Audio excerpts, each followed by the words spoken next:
Hey everyone, it's Stranger Grayson here. Welcome back to another horror movie review. Today we're starting a franchise for the Christmas season, and it's probably one of the more stupid horror movie franchises out there.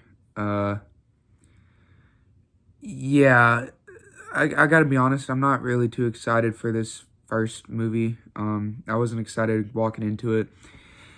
And I think my thoughts were about right when it came to this movie, but not all the thoughts. It's not a terrible movie, but it's definitely not the greatest Christmas horror movie. It's definitely not the greatest Christmas horror movie franchise. Probably one of the worst franchises. But anyway, this franchise I'm going to be reviewing is not really a popular one, but it is a Christmas franchise, and that is the Gingerdead Man. Yeah, this this franchise only has like 3 movies in it, I'm pretty sure, and I'm not sure if any of them are good, but I know this first one was honestly kind of a drag to get through. But yeah, the Gingerdead Man. What is it about? Gingerdead Man stars Gary Busey and Robin Sidney. They're taking part in this movie, and Gary Busey plays a dude named Millard Findelmeyer, and he's in the quiet town diner, like quiet small town diner, and he opens fire on the diner and he kills everybody but the daughter named Sarah Lee. And he lets her live, but does not find what he's looking for. And eventually the cops show up. And when the cops show up, her testimony gets this dude electrocuted in the electric chair, and he dies. But a year later, or during the trial, like after the trial, when everything's been set in stone,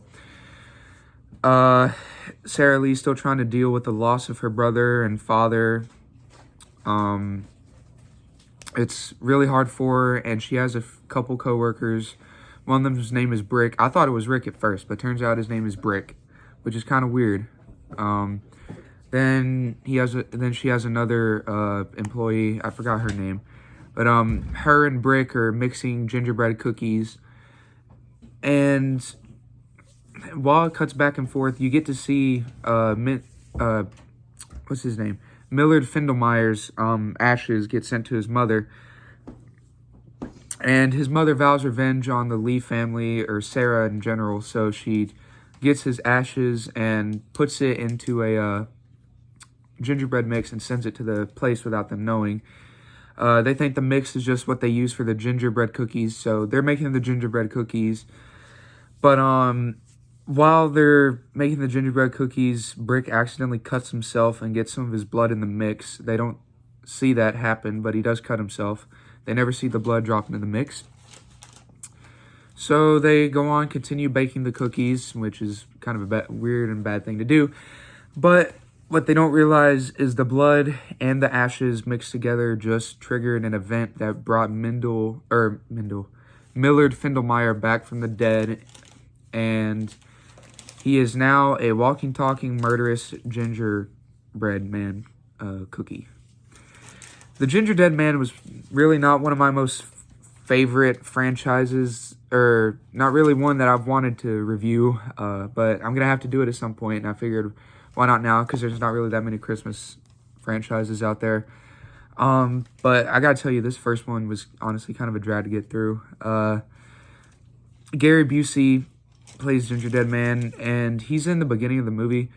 But I gotta be honest, when I was really concerned about what happened in my movie, because I put in the disc and I started watching it. It was like just this square box. It didn't even fill the whole screen. It was like half the size of the screen when I was watching the movie, and that felt kind of weird. I guess it wasn't widescreen or full screen, so it was just a tiny little box I had to watch the movie in. So that wasn't really comforting. That definitely put a drag on the movie experience. But the whole plot around the movie is sort of like Child's Play and some other horror movie plots out there, but this one was probably the least inventive out of all of them. Most of these characters are not enjoyable. I do not enjoy most of them. Brick, I don't really like. The only one I really sort of kind of like is Sarah Lee, but that's by a landslide compared to the other characters. One of these characters in here is annoying. I don't even remember her name, but she's the boyfriend of this guy, and she's very annoying. While we're talking about this annoying character, across the street they have a bakery that's also trying to run a business, and they're targeting one another, and this bakery is about to outdo Sarah Lee's bakery. So they are back and forth with one another throughout the movie, especially when the daughter comes in from the guy who owns the store. Yeah, this story is very all over the place, and it's just they didn't really write these characters well. I gotta be honest. The kills in this movie, not the greatest. There was a couple scenes, like I know a girl got stabbed in the head with a knife, or she triggered her trap and a knife went through her forehead. That was pretty alright kill. It was probably my favorite out of the 3 or 4 kills ever in here. Yeah, there's not that many kills in this movie. It's only like 3, 4 if you include Millard twice. And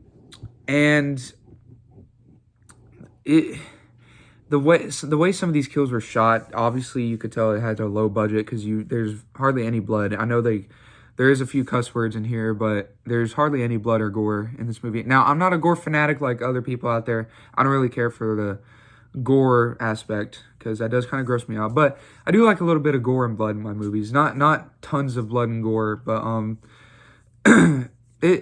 I find blood and gore kills pretty cool. But this movie barely has any kills and barely has any blood and gore. So if you're a gore fanatic, you're not going to enjoy this movie. The ending was probably the most cliched ending out of all of them, and it definitely left you thinking that they were going to make a sequel out of it by the very end. And they obviously did, because there's 2 more in this franchise that I'm going to have to watch and review. But yeah, the whole plot was kind of all over the place, in my opinion. It's not the worst movie. It's definitely better than Silent Night, Deadly Night 3. But I don't see how Gary Busey agreed to do this film. I mean, he may have been in an early point in his career. I just don't see how he agreed to do this, I mean, I don't know him in a lot of movies, and the ones I do know him in, I don't really enjoy. And this is probably one of them. He does the voice acting for the Gingerdead man, but yeah, overall, this movie was just not a pleasant sit, but it definitely was not the worst experience I've ever had. Yeah, definitely not my favorite Christmas franchise. I'd definitely rather be reviewing the Silent Night, Deadly Night franchise again instead of this. But, of course, I'm moving on. We finished Silent Night, Deadly Night, so I'm having to do this. Anyway, that has been my review on The Gingerdead Man, starring Gary Busey. Yeah, I mean, if you want a Christmas franchise, do Silent Night, Deadly Night over this, but if you've already seen that, I guess check this out. If I had to rate this on a scale of 1 to 10, I'd probably give it about a 6. Yeah, not the greatest movie ever, probably 6.5, 6 out of 10. Was not a great sit through, I gotta be honest. These aren't on Blu-ray, I don't believe, so I'm having to watch these on DVD, and I really wish they would review this on Blu-ray because the quality's terrible. Anyway, that has been my review on The Gingerdead Man. What do you guys think of this franchise, or what do you think of this original movie, or first movie, I'm sorry. Let me know down in the comment section down below. Would love to hear your thoughts on it. Here's the back and everything. Thank you all for watching this review. I got 2 more movies in this franchise. Then I'll probably have a review out for you guys on Christmas Day. But thank you all so much for watching, and I will see you in the next review, I guess. Hopefully this sequel is better. God bless and have a good day. Bye, everyone.